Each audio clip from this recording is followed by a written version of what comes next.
The best investment you can make is the investment in yourself.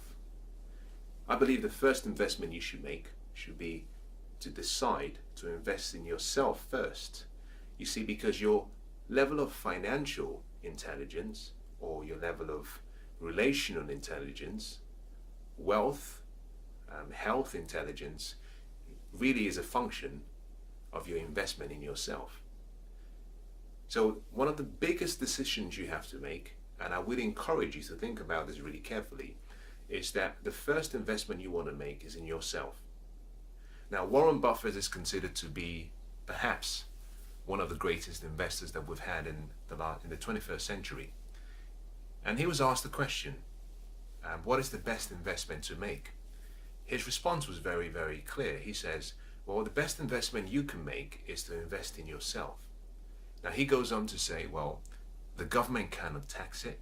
You cannot run up a huge deficit on it. And the best part of it is that it always pays a tenfold return. Now, one of the common qualities amongst everyone who's actually achieved great success is that they are almost obsessed about increasing their knowledge and wisdom. You see, your personal development and your growth is your responsibility. So you must decide that the first person who gets the first slice of the cake of what you have or your disposable income has to be yourself. Now, to have something you've never had, you have to become someone that you're not. Now, how do you become someone that you're not? Well, you have to grow. Now, how do you grow? Well, you have to nurture your mind the same way that you nurture your body. Now, think about this. As a young child, for a young child to grow, you have to feed the child with the right food, with the right nutrients, and provide the child with the right level of physical activity to ensure that the child can walk, can run, and then can move around independently and can grow. In the same way, your mind is your most important asset. Is the greatest asset you actually have. Your future is really a function of your investment in your mind. Now, you might say, well, what do you mean by that? Well, let's think about this.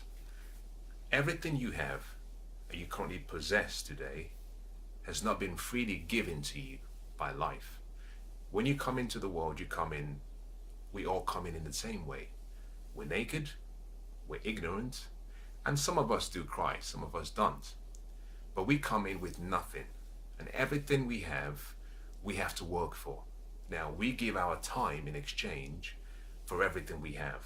Now, the relationships you have in your life is a function or is a product of the investment of your time to develop those relationships. Your wealth, the money you have in the bank, is also a function of you exchanging your time, providing value to someone, and you were compensated based on the value you created or the problem you solved. So really, your life is really a function or a product of what you've invested in your mind. Now, to solve a problem or to create value, you have to invest in yourself. You have to acquire knowledge, you have to acquire experience, you have to apply that knowledge in such a way that it provides a solution to a problem that people have. Now, we're all interested in investing because we're thinking about the future. A lot of people think about investing in stock, which I call paper assets. A lot of people think about investing in property assets, or some people think about investing in commodities. Now, but there is a first investment that must be the way you start from. Now, before you invest in paper assets, commodities, or properties, one of the first things you want to do is invest in yourself. Now, how do you do this? Well, this is my recommendation. I think if you want to achieve good success, and if you want to have consistent success, is that you must, now I choose the word must intentionally, but just realize that it's your life. You can choose what you want to do. No one has all the answers. I'm simply sharing with you some of the answers that I have applied in my life that have made a radical difference in who I am. But I believe that one of the things you must do is decide that you will invest between 5 and 10% of your disposable income in yourself.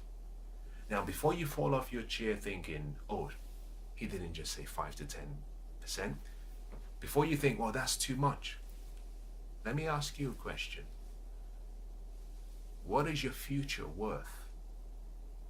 Do you believe your future is worth you investing 5 to 10% of your disposable income back in yourself? Well, I believe that it is. I believe that you are worth more than you actually give yourself credit for. I believe that you have an unlimited potential in you. To realize that potential, you have to grow. To grow, you must sacrifice, you must invest in yourself. So my recommendation to you is this. Your disposable income, the first payment you make from your disposable income, after you've paid perhaps your taxes, obviously, because we're talking about your net income now, maybe you've paid your tithes. The first payment that comes out should be the allocation of funds to your mind, to investing in yourself. You see, because until you invest in yourself, you remain the person you are today. You see, 10 years from now, you'll be the same person you are, with the exception of two things: the books you read and the people you associate with and those you allow to influence your life. So to change your life, change yourself. Now, investing 5 to 10% in yourself will enable you choose the level of success you want to experience. Now, there are various ways that you can do this.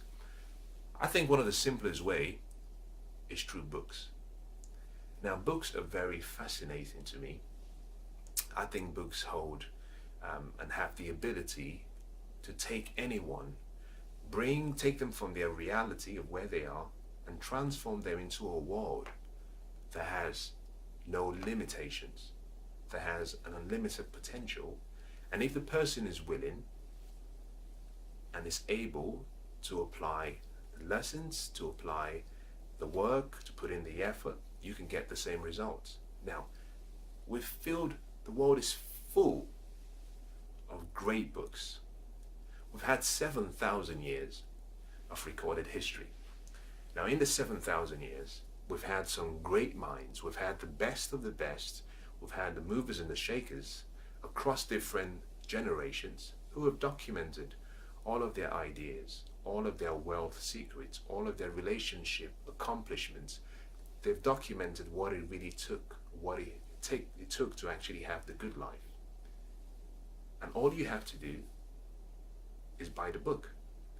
Now, I like books simply because actually in a book, you can find, by reading one book, you can find a solution to a problem for your future. That in a book, someone could have documented what took him perhaps 40 years to learn.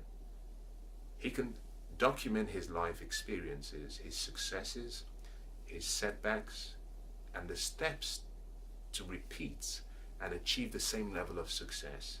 He can document it in a book. And you can read that book within 6 hours. Now, I think that's really interesting and powerful. Reason for that is simply because what you're doing is you're leveraging time. Now, think about if something took someone 20 years to learn, but you can learn it in 7 hours, don't you think that's a good investment? Now, I believe it is. So one of the things you can choose to invest in is books.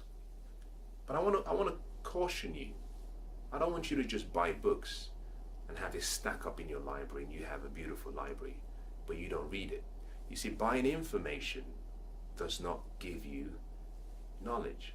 Buying information does not lead to wisdom. Wisdom can only be achieved by taking the information, digesting the information, understanding the information, and applying the information in such a way that you learn. So you must invest in books. I think books are really good also because books is something that you can actually pass on to your generations to come, your children, your friends. So you can find a great idea, you can study it, and then you can pass it on. But let me make another statement. When you buy a good book, you must remember that it takes more than reading the book once to understand the true beliefs and the true philosophies of the author. A book is really a compilation of an author's thoughts, ideas, beliefs and philosophies, and perhaps, in some cases, the influences they've had from growing up, their peer pressure. Now, think about this for a moment. Your life, as it currently is today, is really a compilation of various things. The philosophies you've actually developed growing up, your beliefs, probably from your experience growing up with your family and your environment, your dreams, your goals, your aspirations, and your knowledge. Now you've acquired all of that in a lifetime. By reading the book, you cannot simply expect that the ideas in the book would displace all of the ideas that you formed and you hold on to really closely. The best way to get the best out of a book is simply to make room for a new idea, for a new belief, or for a new philosophy. It's really difficult to let go of a habit. One of the ways you can actually let go of a habit is you have to displace the habit. You can't get rid of a habit just by saying, I'm going to stop. The mind can only move towards its dominant thought, which means if you want your mind to move away from a thought to another thought, you have to present something to displace the existing thought. Now, what am I trying to say? What I'm trying to say is simply, reading a book once will not displace all of the past conditioning you've had from your past experiences. It means you will have to read the book over and over and over again until the point where the thoughts start to become almost automatic. Remember, repetition is the mother of all skill. Repetition in itself is more powerful than truth. Now think about that. It's not the truth that sets you free. Yes, it will set you free. It might piss you off first, but the truth of the matter is that we're filled with so much truth in the world that people do not always do what they've learned. People do what they actually believe in. I'll say that again. People do not simply do what they've learned. People do not simply do what they believe is the truth. They only do what they really believe in. So we hold on to our beliefs. To displace or to accommodate a new belief, you have to repeat and repeat. You have to read and read and read. Now, you can tell I'm a bit excited about books, so let's move on to the next. The next thing you should invest in, I believe, is in mentors. Now, mentors have the ability to stretch us. They make us see things beyond. I like what Horace Mann said. Horace Mann said, if you look at a man the way that he is, he only becomes worse. But if you look at a man the way that he could be, then he becomes what he should be.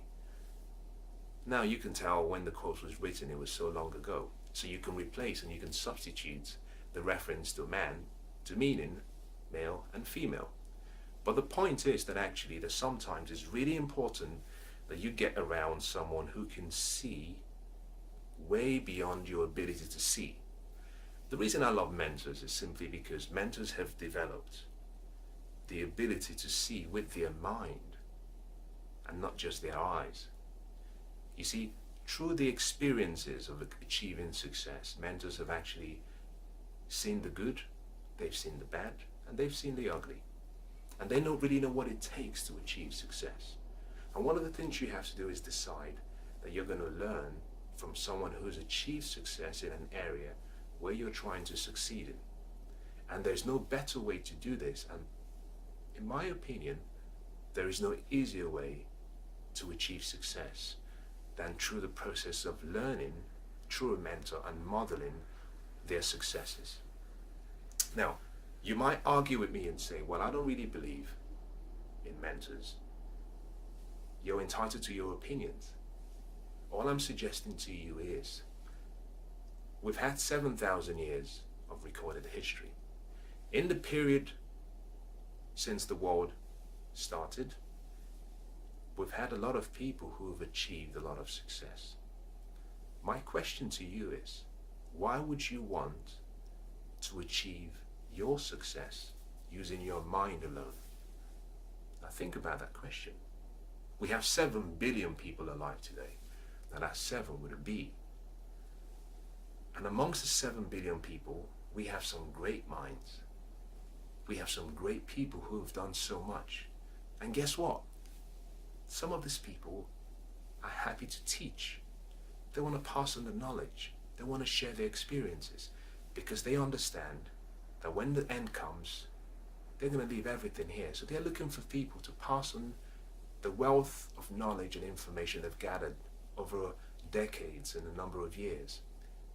So it's your responsibility to search, to find, and then to court the right mentors and see if they'll be willing to make you a protege or make you a mentee. Now, the best way to learn from a mentor is in 3 ways.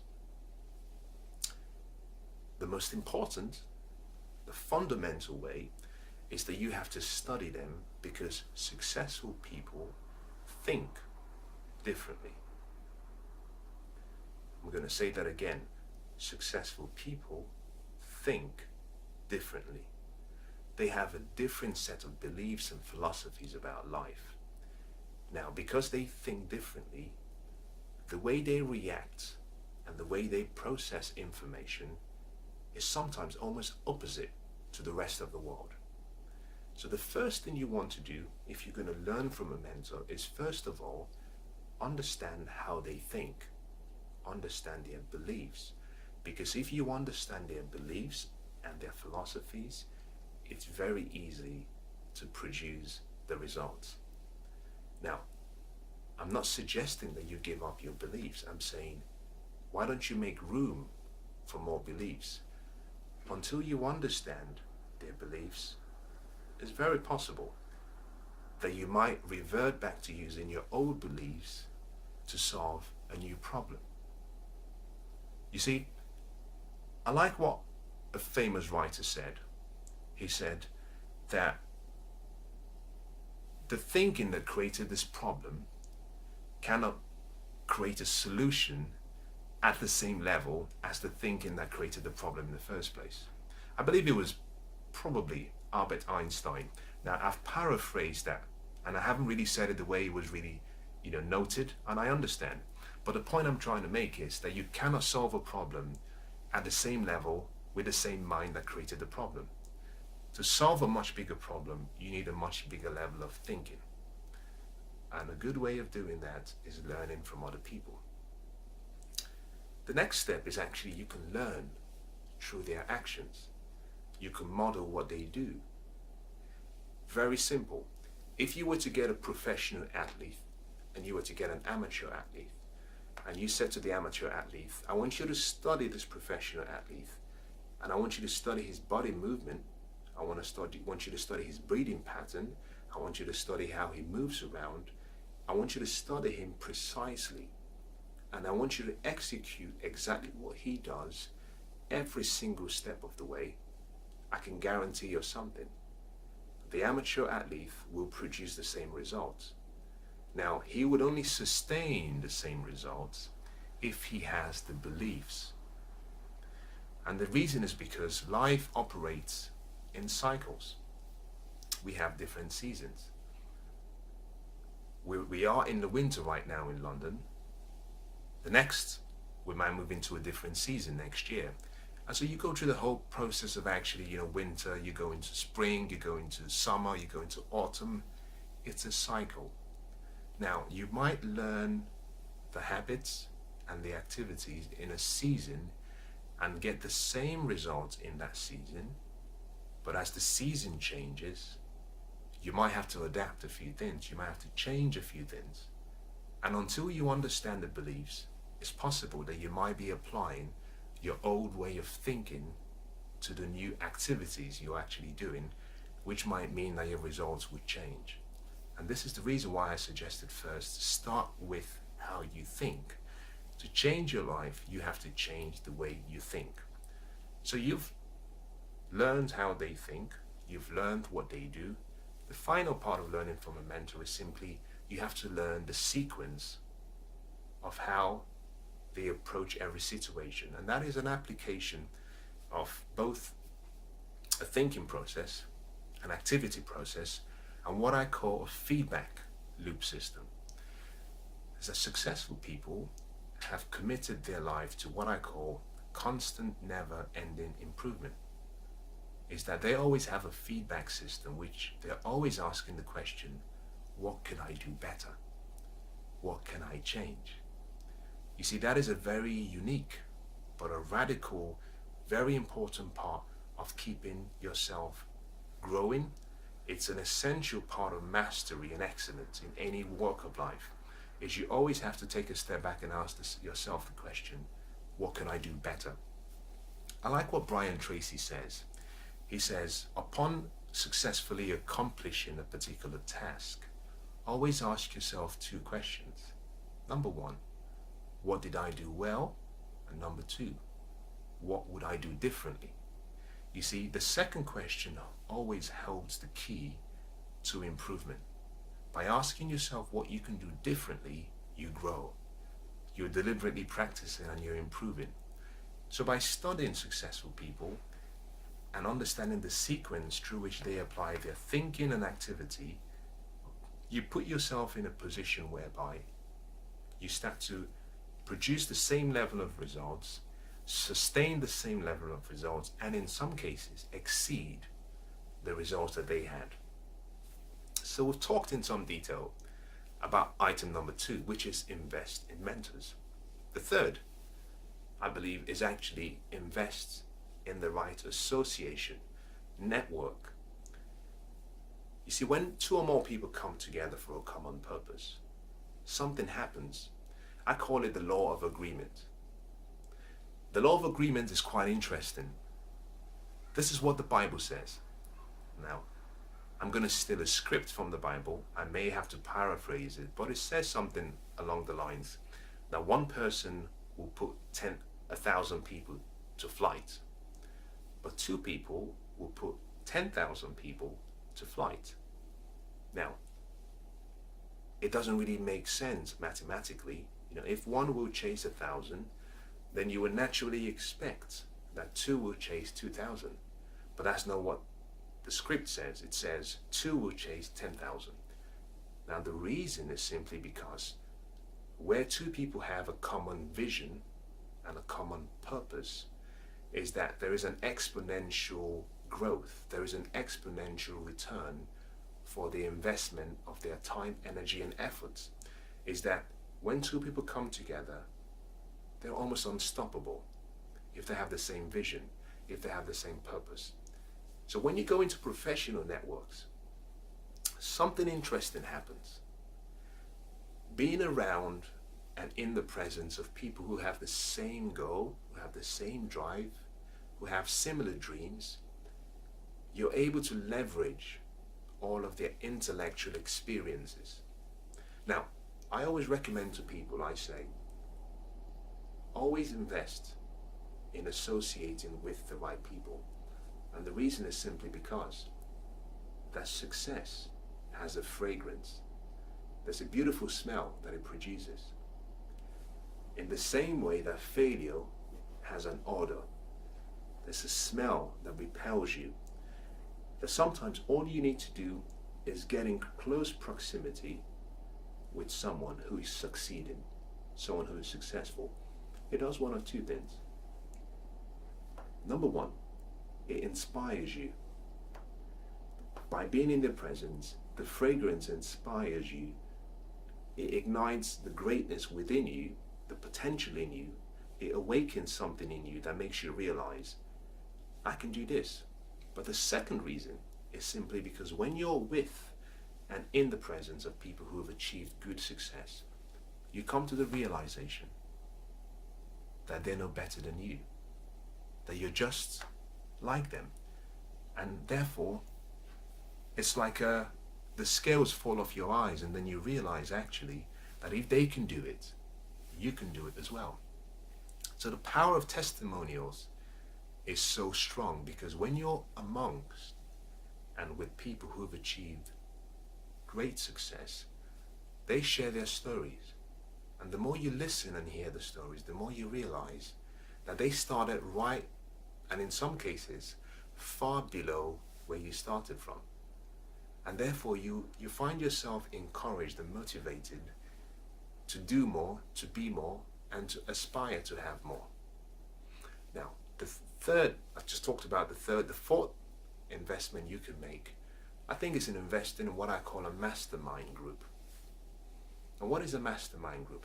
Well, a mastermind group is really a combination or compilation or a group of people with similar interests who can serve as accountability partners to one another.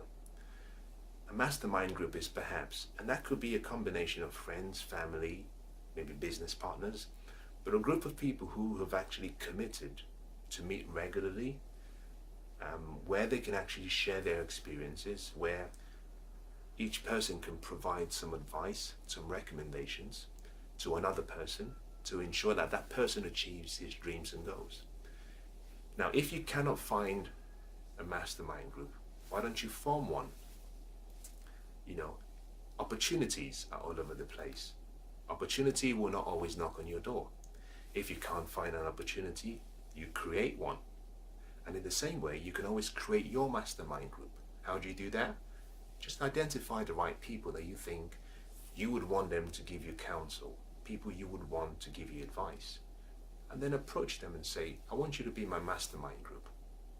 Now, if you apply these 4 investment strategies of your money, I can guarantee that your level of fulfillment, your happiness, your potential to actually succeed will increase. So we've spent some time talking about what to invest, and we started off by saying you have to invest between 5 and 10% of your monthly disposable income in yourself. Now, the more you earn, the more difficult it might be to actually spend 10% of your disposable income. But this is where you have to get really smart. Now, books are not really that expensive. But what you can do is you can go from actually investing in a mentor, because mentors come in different levels, is that you can then go seeking for the networks, for the mastermind group, and for the associations that are far beyond and that push you towards dreaming much higher. As your disposable income increases, your dreams should increase. And let me say something. The size of your life will seldom ever exceed the size of your belief in yourself and in your dreams. The size of your success and the size of your life in the future will seldom ever exceed the size of your belief in yourself and in your dreams. To have something you've never had, you have to become someone you're not. And it really starts by deciding that you will invest first in yourself. The second investment you can make is the investment of your time. Now, I genuinely believe that time is the first gift that we all receive when we are born. That time is the only common gift that we all have, and that we exchange time for anything we want. Is that we trade time for any experience we want, for any relationship we want, for any lifestyle we want. And in the same way, your investment of your time in yourself will compound. Now, how do you get started in doing this? Well, just in the same way that you invest between 5 and 10% of your money in yourself, I think you should also invest between 5% and 10% of your time in yourself. Now, I don't want you to laugh at that suggestion, but let's go into the detail. Let's talk about it a little bit. We have about 24 hours. Well, not about. We do actually have exactly 24 hours every day. Now, 24 hours every day, 10% of 24 hours is 2.4 hours. 5% of 24 hours is 1.2 hours. So let's assume that 5 to 10% represents between 1.5 hours and 2.5 hours every day. Now, did you know that the average person spends between 4 hours and 6 hours on social media, watching television, Netflix, Amazon Prime, texting, Facebook, every single day? Let's assume it's 6 hours every single day. And what I'm suggesting is that you invest just 30% of that time in yourself, in your future, so you can become stronger, so you can become wiser, so you can become more healthy, so you can actually become more helpful to your family, but also to the world. So all I'm asking is that you consider investing between 5 and 10% of your time.